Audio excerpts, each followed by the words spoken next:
चलिए दोस्तों, आज हम लोग पढ़ेंगे मेमोरी।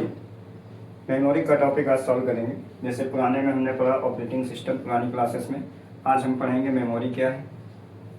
तो आज का टॉपिक हमारा होगा मेमोरी।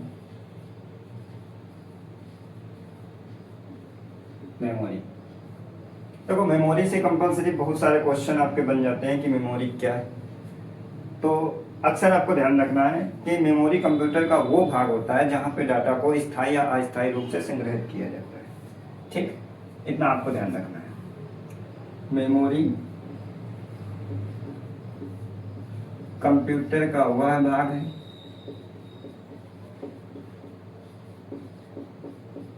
जहाँ पर स्थायी या अस्थायी रूप से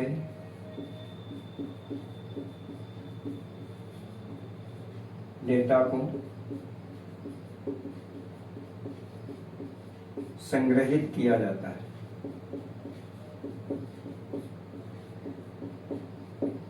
ठीक, कंप्यूटर का वो भाग है जहाँ पे डाटा, मेमोरी कंप्यूटर का वो भाग है जहाँ पर डाटा को यहाँ पे डाटा आप टाइप कर लो, यहाँ पे डाटा को स्थायी या अस्थायी रूप से संग्रहित किया जाता है। अब स्थायी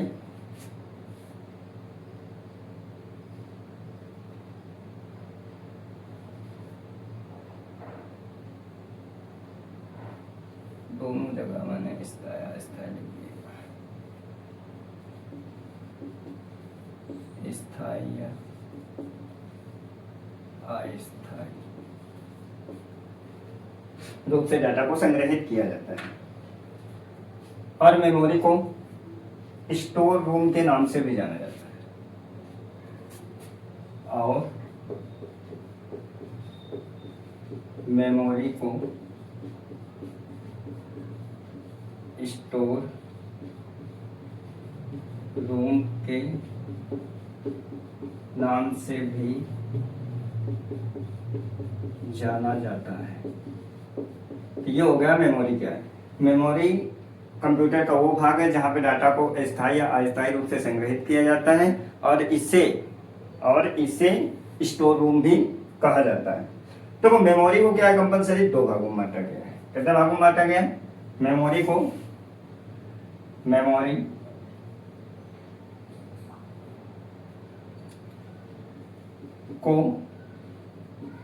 दो भागों में बांटा गया है।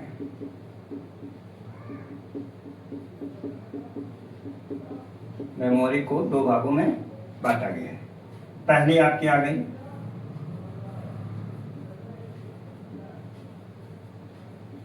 प्राइमरी मेमोरी, दूसरी आपकी है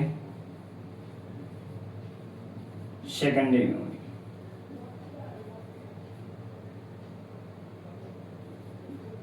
मेमोरी पहली आ गई आपकी प्राइमरी मेमोरी, दूसरी हो गई आपकी सेकेंडरी मेमोरी। अब देखो प्राइमरी मेमोरी क्या होती है। प्राइमरी मेमोरी की भंडारण क्षमता कम होती है। हरदम ध्यान रखना कि प्राइमरी मेमोरी की भंडारण क्षमता कम होती है। क्या होती है? भंडारण क्षमता कम होती है। भंडारण क्षमता कम होती है। ठीक, प्राइमरी मेमोरी की भंडारण क्षमता कम होती है। अब प्राइमरी मेमोरी को कितने भागों में बांटा गया है? तो प्राइमरी मेमोरी आएगी, पहला आपका है प्राइमरी मेमोरी।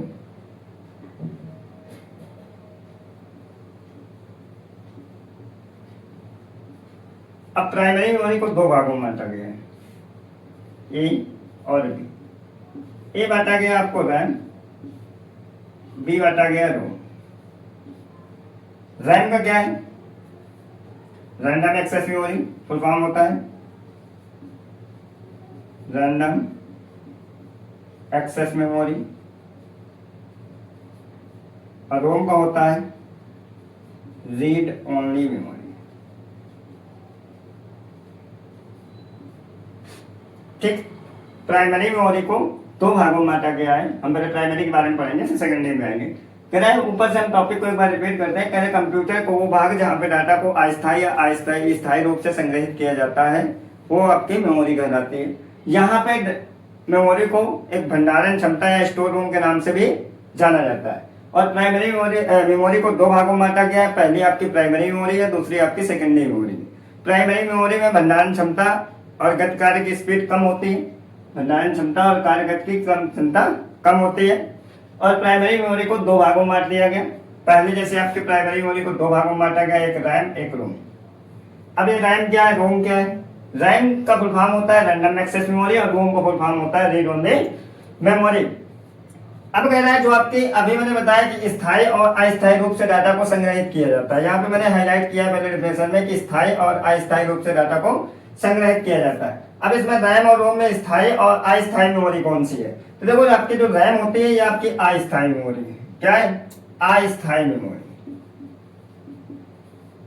अस्थायी मेमोरी। ठीक, यहाँ पे डाटा क्या होता है, जैसे कंप्यूटर आप वर्क कर रहे हो, कंप्यूटर में कोई डाटा आप फीड कर रहे हो, अगर डाटा को आपने सेव नहीं किया तो नष्ट हो जाता है डाटा। अचानक कंप्यूटर ऑफ होने पर डाटा चला जाएगा, आपको दोबारा पर्याप्त नहीं होगा। ठीक, अब रोम आपकी क्या होती है? स्थायी मेमोरी होती है, स्थायी मेमोरी होती है। रोम आपकी स्थायी मेमोरी होती है। यहाँ पे डाटा रैम में आपका क्या होता है कि अगर कंप्यूटर ऑफ हो गया अचानक तो आपका डाटा नष्ट हो जाएगा, दोबारा प्राप्त नहीं किया जा सकता। वही अगर रोम पे कि अगर आपका लाइट अचानक चली जाए तो रोम में डाटा को स्थायी रूप से रीड करने की मेमोरी होती है। इसमें डाटा को आपको प्राप्त किया जा सकता है लेकिन उसमें कुछ चेंजमेंट नहीं किया जा सकता। डाटा तो आपको मिल जाएगा लेकिन कोई चेंजमेंट इसमें नहीं किया जा सकता, वो आपके रोम मेमोरी होती है। अब आज हम सिर्फ पढ़ेंगे रैम और रोम के बारे में, क्लासिफिकेशन कर लेंगे थोड़ा सा। करें रैम क्या है? रैम को तीन भागों में बांट दिया गया। रैम को तीन भागों में बांटा गया, S RAM, D RAM, S D RAM. S RAM, D RAM और S D RAM. S RAM का फुल फॉर्म क्या होता है? Static random access memory. Static random access memory. D का होता है डायनेमिक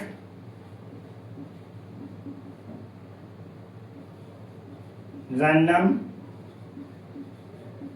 एक्सेस मेमोरी। एसडी का होता है static dynamic random access memory. ये आपके होते हैं। रैम को तीन भागों में आपको डिवाइड कर दिया गया। पहले आपके हो गई S RAM, D RAM, S D RAM. S RAM, D RAM और एस डी रैम।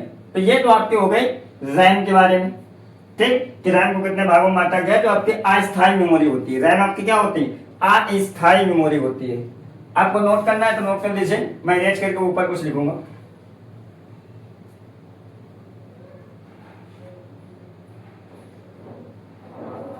या यहीं पे नीचे में लिख दे रहे हो। दूसरी आपकी है बी नंबर की रोम। अब रोम मेमोरी को आपको चार भागों में बांटा गया है। कितने भागों में बांटा गया है? चार भागों में बांटा गया है। पहला है पी रोम, ईपी रोम, ईईपी रोम और बायोस। अब पी रोम का फुल फॉर्म क्या होता है? ईपी रोम का फुल फॉर्म क्या होता है? पी रोम का होता है प्रोग्रामेबल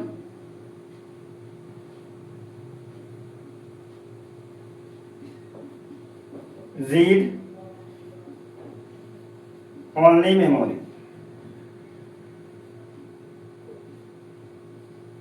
ई रोम का, ईपी रोम का क्या होता है? Erasable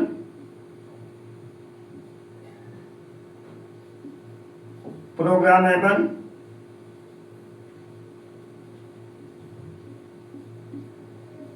read only memory. EPROM का होता है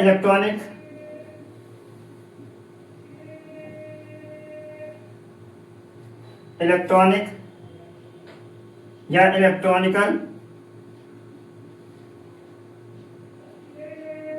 erasable programmable read only memory. BIOS का क्या होता है? Basic input output system. तो ये आपकी हो गई रोम को कितने भागों में बांट दिया गया है। अब बात आती है सेकेंडरी मेमोरी की। अब हम पढ़ेंगे सेकेंडरी मेमोरी कि सेकेंडरी मेमोरी क्या है।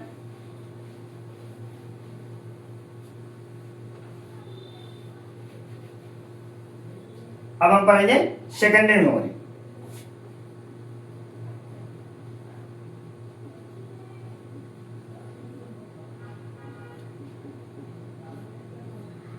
देखिए सेकेंडरी मेमोरी को दो भागों में बांट दिया गया है। कितने भागों में बांटा गया है? दो भागों में बांटा गया है। पहला आपका है मैग्नेटिक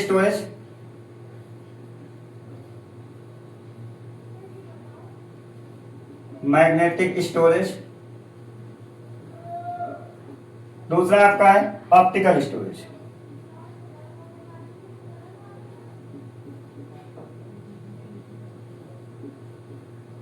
अब मैग्नेटिक स्टोरेज में सिंपल से समझ जाओ तो चुंबकीय होती है डिवाइस।